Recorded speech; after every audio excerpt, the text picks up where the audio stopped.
నుంచి వచ్చేసరికి ప్రశాంతంగా చేయాలనేసి మరి 10 నుంచి 10:30 వరకు నేను ప్రేయర్ చేసుకున్నాను రాత్ర. చాలా నాకు నెమ్మది కలిగింది. పాటలు పాడుకుంటూ వర్షిప్ చేస్తూ ప్రార్థన చేశాను. మీరు ఎవరెవరి గురించి చెప్పారో అందరి గురించి నేను ప్రేయర్ చేశాను తమ్ము. రాత్రి అయితే నాకు చాలా హ్యాపీగా నిద్ర కూడా పట్టింది. చాలా మనశ్శాంతిగా తేలిగ్గా ఉంటాము. నిజంగా దేవుడితో ఒక రాత్రి గడపడం అంటే చాలా ధన్యత. అది మీరు ఇచ్చిన ఈ సమయాన్ని బట్టి, అవకాశం బట్టి నేను ఒక మాట చెప్పగలుగుతున్నాను. ఇంకా ఈ సమయం దేవుడితో ఒక రాత్రి గడిపే సమయం అంటే రాత్రల్లా మరి ఇలా గడపాలని నాకు ఒక కోరిక ఉంది, ఆశ ఉంది. దేవుడికి నెరవేర్చాలని నేను దేవుడికి మహిమకరంగా ఉండాలని నేను దేవుడిని అడుగుతున్నాను.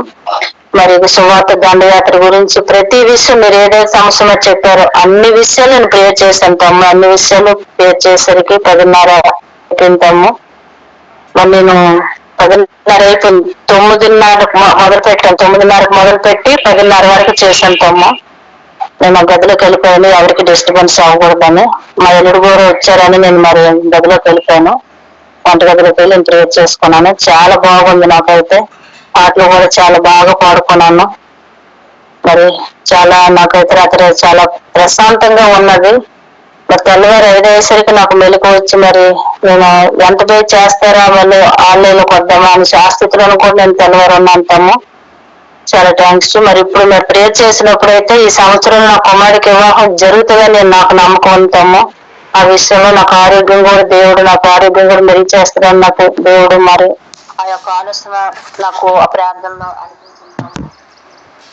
ఈ సంవత్సరంలో మా జీవితాలు కట్టబడతాయని నాకు చాలా నమ్మకం వచ్చింది తమ్ము. చాలా థ్యాంక్స్ తమ్ము. ప్రైజ్ లార్డ్ తమ్ము.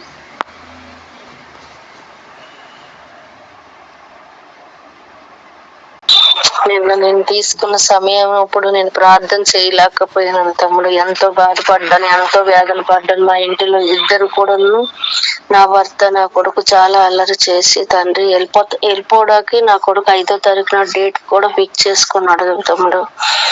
మరి ఆత్మలోని ఎంత బాధపడ్డాను, ఎంత ఏడ్చాను, ఎంత చాలా సేపు నాకు ప్రార్థన చాలా డిస్టర్బ్ వచ్చింది. ప్రార్థన నేనైతే నన్ను గడపలేకపోయినాను. సాతానుడు నాకు ఇలా అడ్డు పెట్టడం చాలా బాధపడ్డాను. ఆ బిడ్డ అయితే 5వ తారీఖున నేను ఇంట్లో నుంచి వెళ్ళిపోతానని అల్లరి పెడుతున్నాడు. మరి నా భర్త కూడా చాలా అల్లరి చేశాడు. నిన్నైతే నేను ప్రార్థనలో గడపలేకపోయినాను. కానీ మీరు ఇప్పుడు చెప్పిన మాటలు బట్టి, ఉదయం చేసుకున్న ప్రార్థన బట్టి నేను బలంగా ప్రార్థనలో ఉండి వాళ్ళ ఇంట్లో నుంచి నా కుమారుడు వెళ్ళకుండా నా కుమారుడు వివాహం దేవుడు చేస్తాడని నేనైతే నమ్ముచున్నాను. నా కుటుంబం కట్టబడుతుందని కూడా నేను నమ్ముతున్నాను తమ్ముడు బలంగా. ఈ రోజు నుంచి కూడా నేను అదొక అంశంగా తీసుకొని వాళ్ళకి ప్రేర్ చేసి నేను అది పొందుకుంటానని నాకు బలంగా, నేను అప్పుల నుంచి విడుదల పొందుతానని చాలా బలమైన, అది ఎప్పుడు నాకు అలాంటి అనుభూతి కలగలేదు. మీరు ఇప్పుడు చెప్పిన ప్రతి మాట పలుకుతున్నప్పుడు ఇప్పుడే జరిగినంత ఆనందం నాలో ఉంది. అనకూడదు. 2 నెలల బట్టి రెంట నేను ఇప్పుడు 10,000 రూపాయలు కట్టాలి. అది ఎలాగ దేవుడు ఇస్తాడో నాకైతే తెలియదని ప్రార్థన చేసుకున్నాను. కానీ మరి ఈ నెలలో నాకు అప్పులు కూడా లేకుండా చేస్తాడని దేవుడు నేను బలంగా నమ్ముతాను. మీరు ఉదయం ఒక మాట చెప్పారు, గవర్నమెంట్ నుంచి రిలీజ్ అవుతాయి, మీకు ఎప్పటి నుంచో రావాల్సినవి ఏవైనా ఉండిపోతే వస్తాయి అనేసి అని అన్నారు. నేను చాలా నెలలు అయ్యింది గవర్నమెంట్ కి 3 లోన్ పెట్టాను, బిజినెస్ మీద అన్నమాట లోన్ పెట్టాను. ఒకవేళ దేవుడి చిత్తం అయితే అది రిలీజ్ అయితే కొన్ని అప్పుల నుంచి సమస్యల నుంచి విడుదల అవుతుందని ఉదయం అనుకున్నాను. కానీ ఇప్పుడైతే పూర్తిగా నమ్మకం వచ్చింది దేవుడు అద్భుత కార్యాలు, ఆశ్చర్య కార్యాలు చేస్తాడని. ముఖ్యంగా నా కుమారుని మీరు జ్ఞాపకం చేసుకోండి. ఆ కుమారుడిలో ఉన్న అలరాత్మను తీసివేయండి. మన దేవుడిని అడగండి. ఆ కుమారుడు వివాహం జరగాలి, తన కుటుంబం కట్టబడాలి, తనకున్న చీకటి శక్తుల నుంచి విడిపించాలని నేను ఆశపడుతున్నాను తమ్ముడు.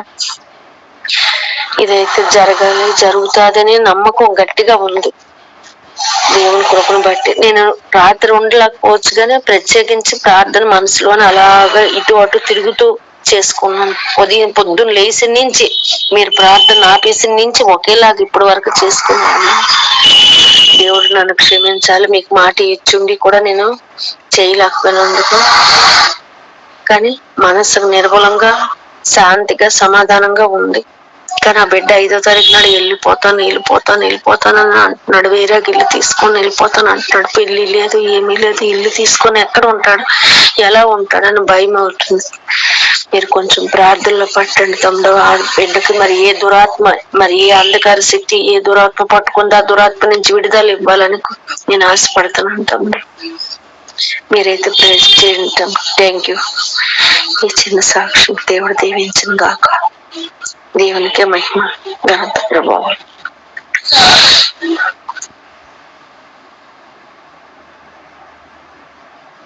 బ్రదర్, నేను వైజాగ్ లక్ష్మీపురం మాట్లాడుతున్నాను. మరి రాత్రి అయితే 12 గంటల నుంచి 1 గంట వరకు టైం తీసుకున్నాను, కానీ ఒక 10 నిమిషాలు ప్రేయర్ చేసుకున్నాను, చేయలేకపోయాను. మరి బ్రదర్ ఇప్పుడు మధ్యాహ్నం ఇప్పుడు ఇన్ని మాటలు పలికి ఉన్నారు కదా, మరి చెప్పుడు ప్రతి ఒక్క మాట కూడా నేను పలికి ఉన్నాను. మరి ఆ మాటలు పలుకుతుంటే నాకు ఎంతో ఆనందం, సంతోషంగా ఉంది. ఎందుకంటే ఇలాగా మనం ప్రతిరోజు కూడా పలుకుతూ ఉంటే మన జీవితంలో ఏది జరగలేదు, ఏది ఉండదు, ప్రతిదీ జరుగుతుంది అని నాకు నమ్మకం కలిగింది. మరి బ్రదర్ మాటలు ఎంతగానో నాకు చాలా ఆనందం అనిపించింది. ప్రతి ఒక్క మాట కూడా మనం పలకాలి అనేసి చెప్పారు బ్రదర్. ఆ మాటలు మనం ప్రతిదీ పలకాలి, పలికితేనే మన జీవితంలో కార్యాలు జరుగుతాయి. మీరు చూడండి అని చెప్పారు బ్రదర్. అయితేనే ఈ ప్రతి మాట మనం పలికేటట్టుగా మనం ఉండాలనేసి నాకు ఎంతగా ఆనందం, సంతోషం కూడా అనిపించింది. ఈ మాటలు బ్రదర్ అలా చెప్పుతుంటే ఇప్పుడే జరుగుతున్నాయి అని అంతగా నాకు సంతోషం, ఎంతో ఆనందం అనిపించింది. మరి బ్రదర్ చెప్తున్న మాటలు. మరి రాత్రి అయితే చాలా బాధపడ్డాను మరి నేను, ఎందుకంటే ప్రే చేయడానికి అనేసి ఎంతో బాధపడ్డాను. ఎందుకంటే రైట్ల నుంచి నిద్ర పట్టట్లేదు, రాత్రి ఇంకా పడుకుని పోయాను. మరి దేవుడు నాకు 10 నిమిషాలు టైం ఇచ్చారని అనుకున్నాను. మార్నింగ్ లేసి అర్థం కదనుకుంటే చేయలేకపోయాను. మరి దేవుడు నన్ను క్షమించాలని, మీరు అందరూ నా కుటుంబం కోసం ప్రేయర్ చేయాలని, భర్తలు మారాలని. ఎందుకంటే బ్రదర్ చెప్పిన మాట ప్రతి మాట కూడా ఆ కుటుంబం మారాలి, భర్త మారాలి, పిల్లలు మారాలి. ఈ సంవత్సరంలో దేవుడు అందరిని మారుస్తారని అనుకుంటున్నాను. మనం నమ్మాలి. నమ్మటం మనవంతటి దేవుడికి ఏది అసాధ్యమైనది ఏది లేదు. ప్రతిదీ మాట తీరుస్తాడని మనం నమ్మి మనం విశ్వసించు మన ఈ కొద్ది మాటలో దీవించిన కాక. అందరికీ వందనాలండి. నేను ముత్తేశ్వరం నుంచి అభినయని మాట్లాడుతున్నానండి. నేను నైట్ అయితే 1 hour చేసుకున్నానండి. అన్నయ్య ఇచ్చిన టైం కాకుండా నేను 9 to 10 to 11 చేసుకున్నానండి. 10 to 11 చేసుకున్నాక నాకు చాలా హ్యాపీగా అనిపించిందండి. కొద్దిగా నాకు హెల్త్ బాగాలేదండి, చాలా తేలికదనంతో అనిపించింది. మళ్ళీ నా కుమార్తె కోసం, కడుపులో నొప్పి కోసం దాని గురించి చేశానండి. దాంట్లో దేవుడు స్వస్థత ఇస్తాడని నేను మనస్ఫూర్తిగా నమ్మానండి. నా కుమార్తె విషయంలో కార్యం చూస్తానని నేను దేవుడు ఆశపడుతున్నాను. అలాగే మీ మధ్యలో కూడా గొప్ప సాక్ష్యం చెప్పుకోవాలని నేను ఆశపడుతున్నాను. ఇటు ప్రతి దినము, ప్రతి రోజు మంచి ప్రార్థన మనకి ప్రతిరోజు అవసరమని నాకు అనిపించిందండి. ఇప్పుడు అన్నీ చెప్పిన మాటలు కూడా మేము అందరం పలికామండి, నేను నా భర్త కూడా పలికామండి. ఖచ్చితంగా మా జీవితంలో ఆశ్చర్యకార్యం, ప్రతి ఇరుకులు, ఇబ్బందులు, ప్రతి ఎటువంటి సమస్య అయినా మనము మన దేవుళ్ళలో ఉంటే దాన్ని మన పట్ల అది విజయాన్ని ఇస్తుందని నేను నమ్ముచున్నాను. శోధనైనా మన గృహాల్లో ఉన్నదండి. మన గృహాల్లో ఎప్పుడు ప్రార్థనా ధూపం ఉండాలని నచ్చిందండి. ఇటువంటి ప్రార్థన నిత్యము గడపాలని నాకు అనిపించిందండి. అనే ఆలోచన కూడా చాలా ఆ విధంగా బాగుందండి. అన్నీ చెప్పిన విధంగా మనం అందరం ఈ నూతన సంవత్సరంలో బహుమైన కార్యం చూడాలని నేను చాలా ఆశపడుతున్నాను. అలాగే ప్రతి గృహాల్లో, ఈ గ్రూప్ లో ఉన్న ప్రతి గృహాల్లో మనం గొప్ప సాక్ష్యాలని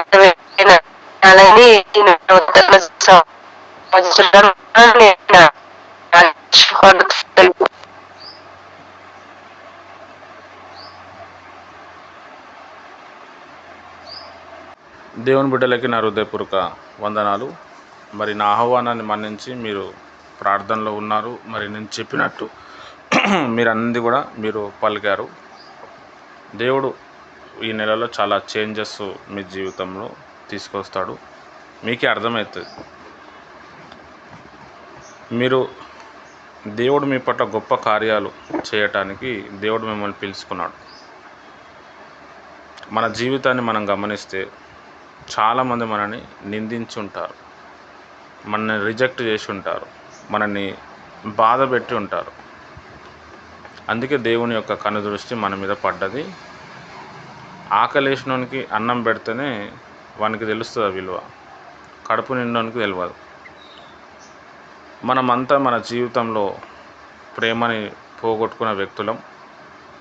మనం ఎంతోమందిని ప్రేమించాం, వాళ్ళు ప్రేమించకుండా మనని దూషించారు, మన గుండెలో గుణపాలు గుచ్చారు.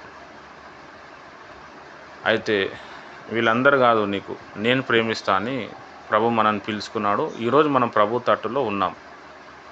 ఆయన ప్రేమ చాలా గొప్పది.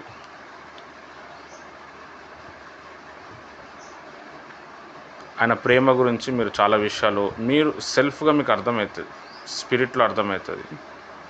ఈరోజు చాలా ప్రాముఖ్యమైన వాక్యం ఉన్నది. హెజ్బేల్ ఆత్మ గురించి మనం చూద్దాం. నేను ముందు చెప్పాను, హెజ్బేల్ ఆత్మ గురించి టచ్ చేశాను. ఈ హెజ్బేల్ ఆత్మ మనకి మొదటి రాజుల గ్రంథంలో కనబడుతుంది, ప్రకటన గ్రంథం 2వ అధ్యాయంలో కూడా కనబడుతుంది. హెజ్బేల్ ఆత్మ అదొక ఆత్మ. ఈ హెజ్బేల్ ఆత్మ యొక్క గుణాలు, గుర్తులు ఎలా ఉంటాయి జస్ట్ కొంచెం తెలుసుకొని మనం ప్రేయర్ ముగించుకుందాం. మీకు కొంతమంది వ్యక్తులు గుర్తుకొస్తారు ఇప్పుడు, ఈ హెజ్బేల్ ఆత్మతో ఉన్నవాళ్ళు. కొన్నేమో మన లోపల కూడా కనబడతాయి అన్నమాట. అప్పుడు మనం ఆ హెజ్బేల్ ఆత్మని బంధిస్తే అది వెళ్ళిపోతుంది, మనుషులు మంచిగా అయిపోతారు. రైట్, ప్రార్థన చేసుకుందాం.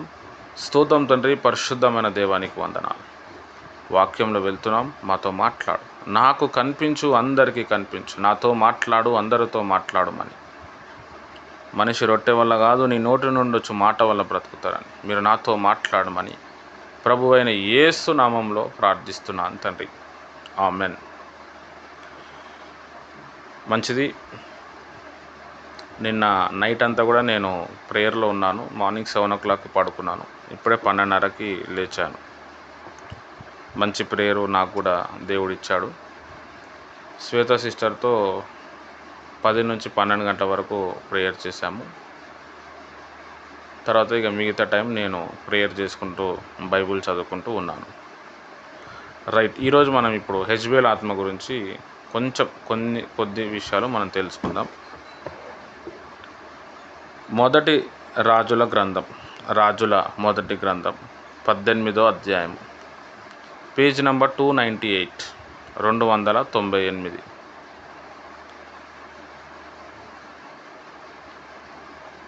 18వ అధ్యాయము 4వ వచనం.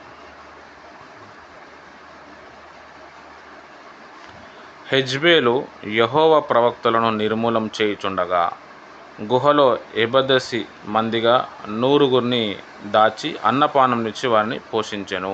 చాలు.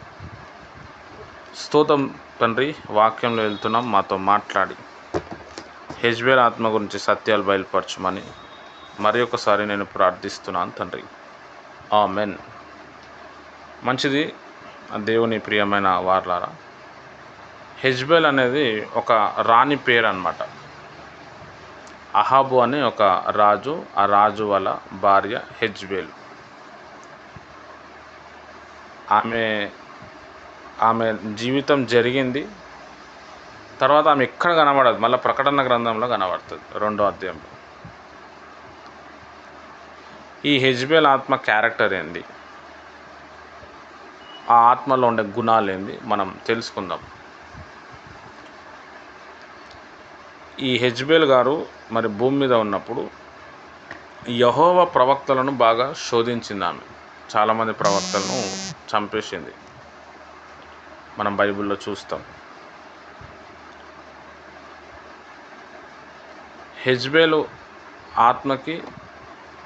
హెజ్బేల్కి తర్వాత ఏలియా అనే ప్రవక్తకు అస్సలు పడదు. హల్లెలూయా. ఈ హెజ్బేల్ ఆత్మ ఒక గుణాలు ఎట్లుంటాయంటే,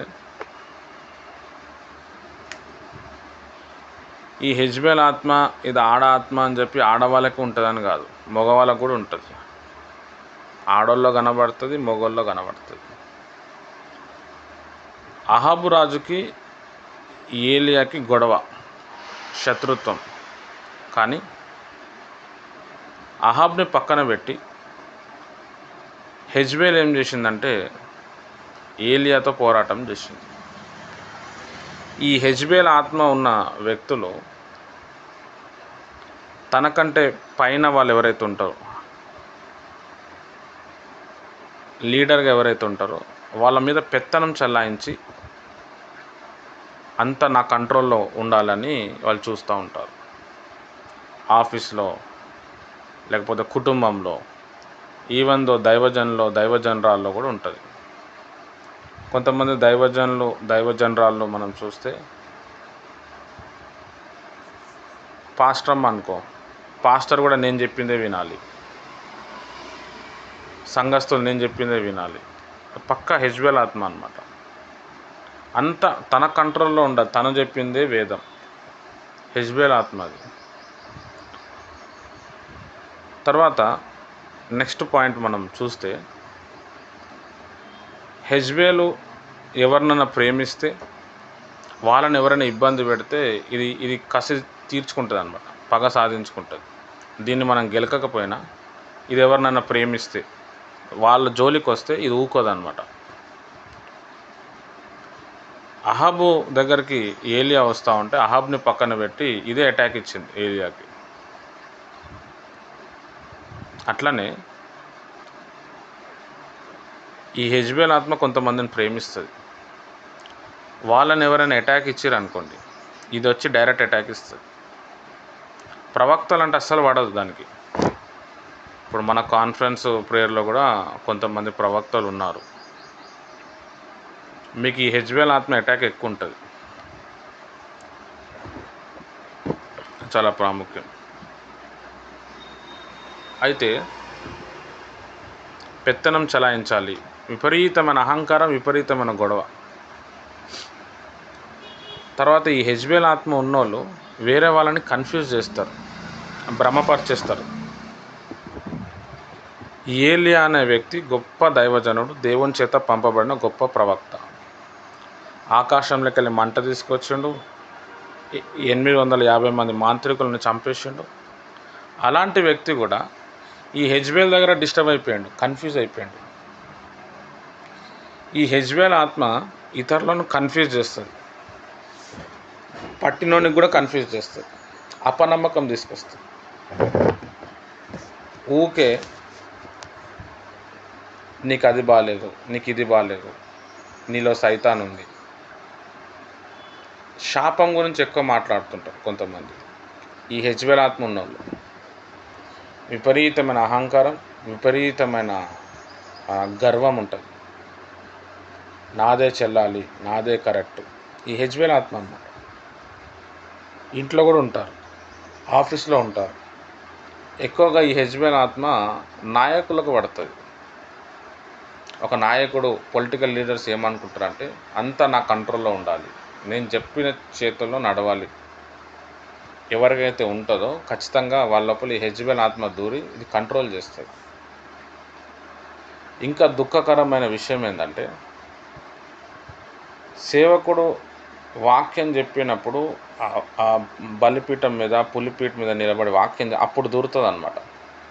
దూరి తన విత్తనం వేస్తూ ఉంటుంది. చాలా ప్రాముఖ్యం, చాలా డేంజర్ ఆత్మ అనమాట ఇది. ప్రకటన గ్రంథంలో ఏముందంటే, నువ్వు నా సేవకులతో పాపం చేపిస్తున్నావు అంటాడు, వ్యభిచారం చేపిస్తున్నావు అంటాడు. ఈ హెజ్బేల్ ఆత్మ ఏం చేస్తా అంటే వ్యభిచారాన్ని బాగా ప్రేరేపిస్తుంది. తర్వాత విగ్రహార్థాన్ని బాగా ప్రేరేపిస్తుంది. కొంతమంది మన జీవితంలో చూస్తే ఖచ్చితంగా విగ్రహార్థన చేయాలా, నేను ఒప్పుకోను, అది పాపమైనా నువ్వు దాన్ని చేయాలా అని అంటారు కదా. హెజ్బేల్ ఆత్మ అన్నమాట, బాగా ఫోర్స్ చేస్తుంటారు. ఇజ్రాయెల్ ప్రజల్ని ఈ హెజ్బేల్ అనే రాణి విగ్రహార్థన వైపు నడిపించింది, పాపం వైపు, వ్యభిచారం వైపు నడిపించింది, దేవుని ఒక శాపం తెచ్చేటట్టు చేసింది. హల్లెలూయా. ఈ హెజ్బేల్ అనేట ఆమె ఎక్కువ అందం ఇష్టపడుతుంది. అప్పట్లోనే మేకప్ చేస్తుండే ఆమె, అందరి అటెన్షన్ తన వైపు లాక్కుంటుంది. ఇప్పుడు కొంతమందిని మన జీవితంలో చూస్తే, నేను అందరికంటే అందంగా ఉండాలి, అందరు నన్ను ఎప్పుడు పొగడాలి, నన్ను చప్పట్లు కొట్టాలి, అసలు నాలాంటి ఎవడు లేడు, నేనే తోపు, నేనే తురుం, నేను ఏదైనా డ్రెస్ వేసుకున్నప్పుడు అందరు నన్నే చూడాలి, అందరు నన్ను పొగడాలి. ఇట్లా కొంతమంది ఉంటారు, పక్కా హెజ్బేల్ ఆత్మ అన్నమాట అది. ఈ హెజ్బేల్, బైబిల్లో ఉన్న హెజ్బేల్ ఇంటెన్షన్ కూడా అది. అందరు నన్ను చూసి భయపడాలి, వణకాలి, నేను ఎవరిని వదలను. దీన్ని గెలికితే ఎంతవరకైనా పోతుంది స్టోరీ. కొంతమంది ఉంటారు, వాళ్ళని మనం గెలికినాం అనుకో అస్సలు వాళ్ళు ఒప్పుకోరు, అంటారు. ఎంత దాకన్నా పోతారు వాళ్ళు, అస్సలు వదలరు. ఇంకా గుర్తొచ్చినప్పుడల్లా ఆ మాట చెప్తారు, నువ్వు అట్లా అన్నావు, నువ్వు నాకు ఇట్లా చెప్పినావు, అందుకే నీకు ఇట్లా అయింది. హెజ్బేల్ ఆత్మ, పక్కా హెజ్బేల్ అనమాట. హల్లెలూయా. కాబట్టి మీలో ఎవరికైనా ఇట్లాంటి ఆలోచనలు ఉంటే అది హెజ్బేల్ ఆత్మ. మీరు ప్రార్థన చేసి దాంట్లోకి వెళ్ళి బయటపడండి. లేదు అని అంటే హెజ్బేల్ జీవితం ఎట్లయితే నాశనమైందో మీ జీవితం కూడా అట్లా నాశనం అవుతుంది. అది మనకి ఆవరిస్తుంది. మనకుండే ఇంటెన్షన్స్, మనకున్న కొన్ని కోరికల వల్ల ఈ సైతాన్ శక్తులు అనేటివి డోర్ ఓపెన్ అవుతాయి అన్నమాట. అది మనకు తెలియదు. అందుకే బాగా బైబిల్ చదవాలి, చాలా ప్రాముఖ్యమైన విషయం. అయితే అంత్యదినంలో ఈ హెజ్బేల్ ఆత్మ చాలా భయంకరంగా పనిచేస్తుంది. అనేక మందిని పాపంలో నడిపిస్తూ ఉంటుంది. ప్రపంచంలో కొంతమంది స్త్రీలు ఉంటారు, ప్రజల్ని వ్యభిచారం వైపు నడిపిస్తుంటారు. అమ్మాయిల్ని తీసుకొచ్చి వేరే దేశానికి షిఫ్ట్ చేసి వాళ్ళ చేత వ్యభిచారం చేపిస్తూ వీళ్ళు డబ్బు సంపాదిస్తూ ఉంటారు. వాళ్ళు ఒక మైకంలో ఉంటారు. ఇంకా వాళ్ళకి ఇంజక్షన్లు ఇచ్చి వాళ్ళ మైండ్ని మొత్తం మార్చేస్తారు. వాళ్ళకి ఇల్లు గుర్తుండదు, జీవితం గుర్తుండదు. టైం అవ్వగానే మంచిగా రెడీ అవ్వాలా, ఎవరు వస్తే వారితో పాపం చేయాలి. అమ్మాయిలు అట్లా అవ్వరు, అట్లా కొంతమందిని చేస్తారు. అబ్బాయిలు చేస్తారు, వేరే స్త్రీలు కూడా చేస్తారు. వాళ్ళ మీద హెజ్బేల్ ఆత్మ ఉంటుంది. అది తప్పు అని తెలిసినా కానీ దాని వైపే నడిపించబడుతూ ఉంటాం. పక్క హెజ్బేల్ ఆత్మ అన్నమాట. కాబట్టి ఆ హెజ్బేల్ ఆత్మ ఏ వ్యక్తిలో ఉంటుందో అది పోవాలని మనం ప్రార్థన చేయాలి. ఇంకా చాలా ఉన్నాయి హెజ్బేల్ గురించి మనము మాట్లాడాలి అంటే. అయితే జస్ట్ ఇంట్రడక్షన్ పార్ట్. ఇంకా మెయిన్ సబ్జెక్టు చాలా ఉంది, చూద్దాం. దాని గురించి చాలా ఉంటుంది, మనం ఇంకా నేర్చుకుందాం. కాబట్టి ఆ హెజ్బేల్ ఆత్మ బంధింపబడాలి. మనకు తెలిసిన వాళ్ళ మీద కూడా హెజ్బేల్ ఆత్మ ఉంటుంది. అంటే ఎందుకు ఈ విషయాలు చెప్తున్నా అంటే వాళ్ళు ఆ హెజ్బేల్ ఆత్మ చేత కొనిపోబడుతున్నారు. అందుకే వారి జీవితం అట్లుంది.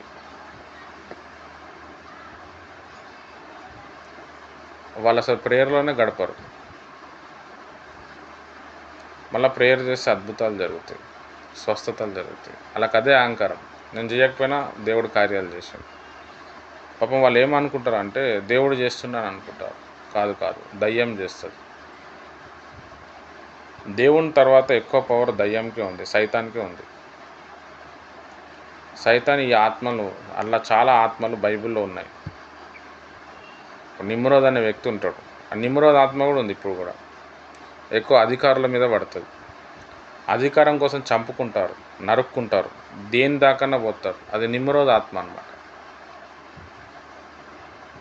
నిమ్రోద్ ఏం చేసిందంటే అందరికంటే నేను నంబర్ 1 ఉండాలి, దేవుని కంటే కూడా నేను నంబర్ 1 ఉండాలి.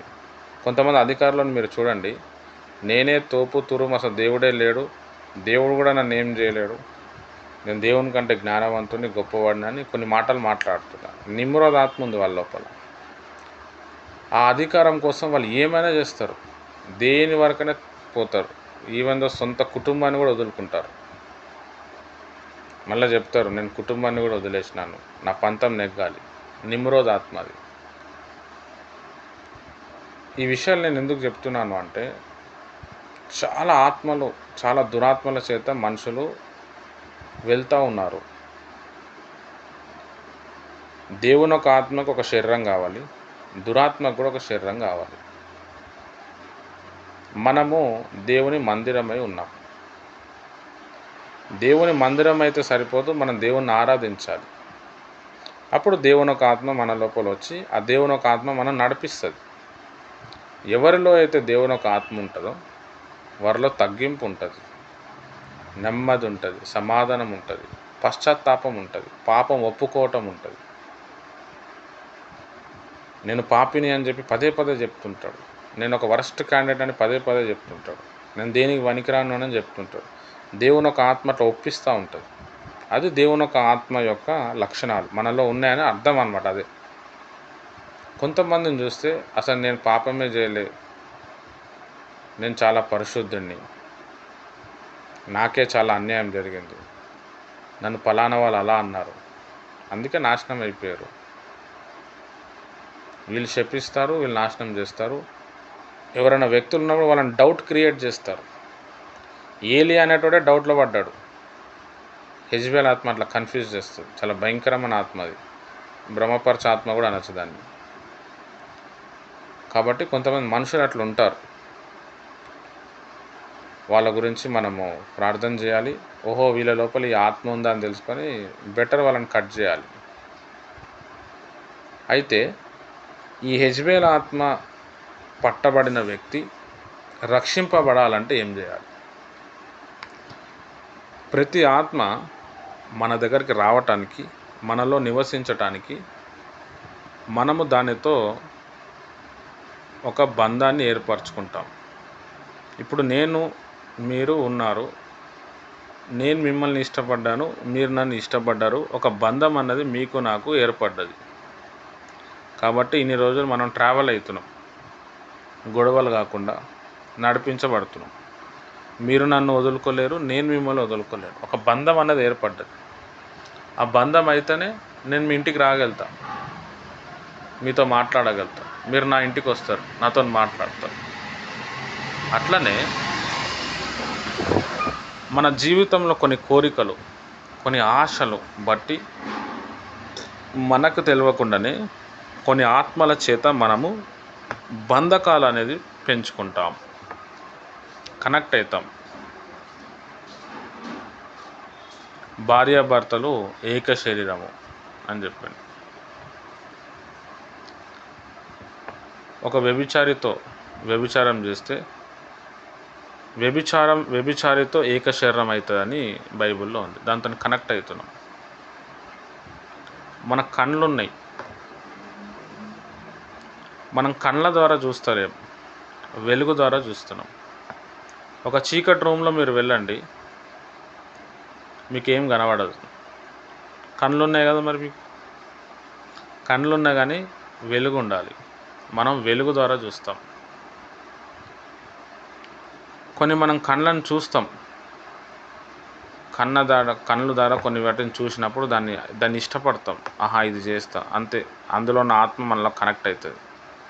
కొన్ని కోరికలు ఉంటాయి, దాంతో కనెక్ట్ అయిపోతాం. మన కళ్ళు మన ఆత్మకు డోర్స్ లాంటివి.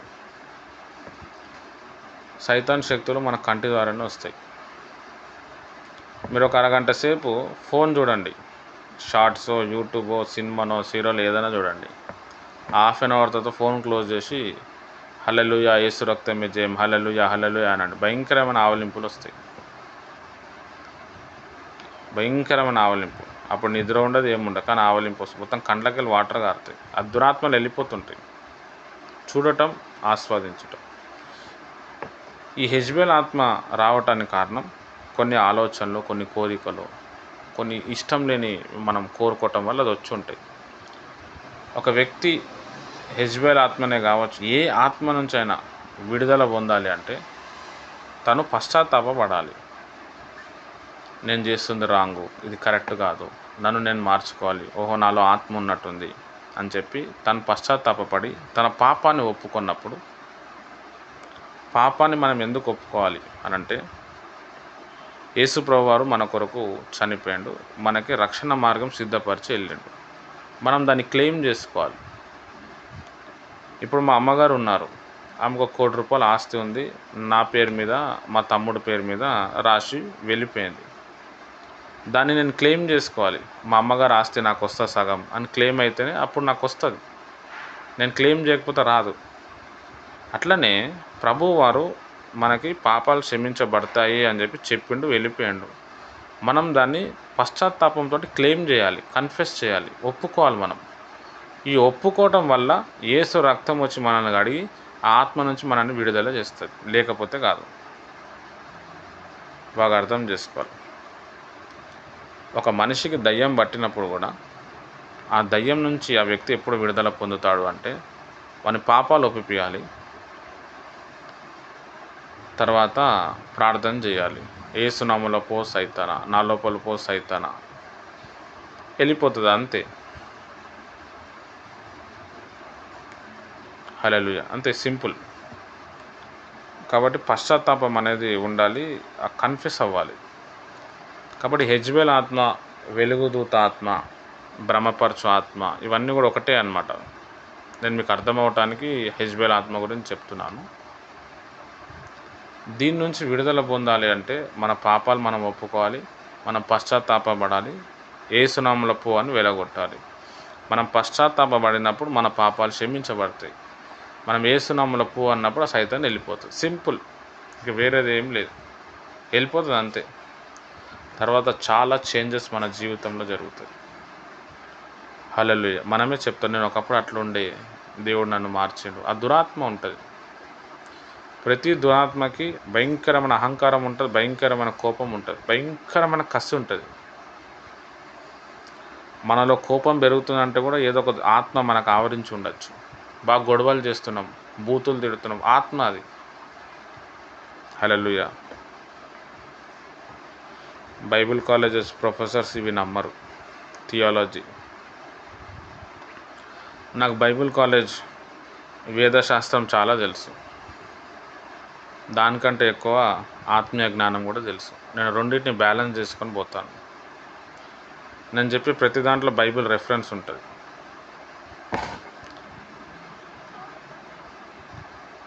బైబిల్లో మీ పాపాలు ఒప్పుకోవాలి, ఒప్పుకుంటేనే క్షమించబడతారు అని ఎందుకన్నాడు అంటే దానికి ఒక మీనింగ్ ఉంది. నువ్వు ఒప్పుకున్నప్పుడు ఆ ప్రభు యొక్క రక్తాన్ని, ప్రభు యొక్క మరణాన్ని నువ్వు నమ్ముతున్నావు, క్లెయిమ్ చేస్తున్నావు, ఆటోమేటిక్ నీకు విడుదల వచ్చేస్తుంది అంతే. దాన్ని ఆపటం ఇవ్వడం వల్ల కాదు. చాలా ప్రాముఖ్యమైన విషయం. మంచిది, దేవుడి మాటలు దీవించునుగాక. కాబట్టి ప్రతిదీ కూడా మీరు క్లెయిమ్ చేయండి, ప్రభు యొక్క నామాన్ని, ప్రభు యొక్క రక్తాన్ని కన్ఫెస్ చేయండి. మన లోపల ఏదైనా ఉంటే, గర్వపు ఆత్మ, అహంకారపు ఆత్మ ఉంటే, నాకే తెలుసు. ఈ హెజ్బేల్ ఆత్మకు ఉన్న ఇంకొక క్వాలిటీ ఏంటంటే నాకే తెలుసు, నేను చెప్పిందే కరెక్టు. ఎవరైనా ఏదైనా చెప్పారు అనుకో, ఈమె బుర్రంతా పాడైపోతుంది, ఆయన బుర్రంతా పాడైపోతుంది. అంటే నాకంటే ఎక్కువ తెలుసా నీకు? కొంతమంది వాదిస్తుంటారు. పక్కా హెజ్బేల్ ఆత్మ అది. దాంట్లో చాలా ఫ్లేవర్స్ ఉంటాయి. మీరు చెప్పినవి ఏవి కూడా లేవు బ్రదర్, కానీ ఇది ఒకటి ఉంది, హెజ్బేల్ ఆత్మ. మన మైండ్ సెట్ ఎట్లయితుందో ఆత్మలు అనేటివి అలా నడిపిస్తూ ఉంటాయి. వెలుగుదూత అనే ఆత్మ ఉంటుంది, దాన్ని ఇంగ్లీష్లో ఫెమిలియర్ స్పిరిట్ అంటారు. సేమ్ యేసుప్రభు టైప్లో ఉంటుంది. చాలామంది క్యాథలిక్స్, చాలామంది వ్యక్తులు దాని కింద ఉన్నారు. ఈ వెలుగుదూత ఆత్మ ఏం చేస్తుంది అంటే ఆ వ్యక్తికి పట్టినప్పుడు ఆ వ్యక్తి ఎక్కడ పోయినా ప్రవచనాలు చెప్తే ప్రవచనాలు నెరవేరుతాయి, స్వస్థతలు జరుగుతాయి.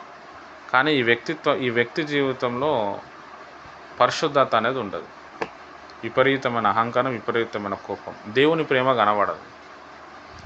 ప్రేమ ఉంటుంది, తన అవసరం కోసమే ఉంటుంది. వెలుగుదూత అది.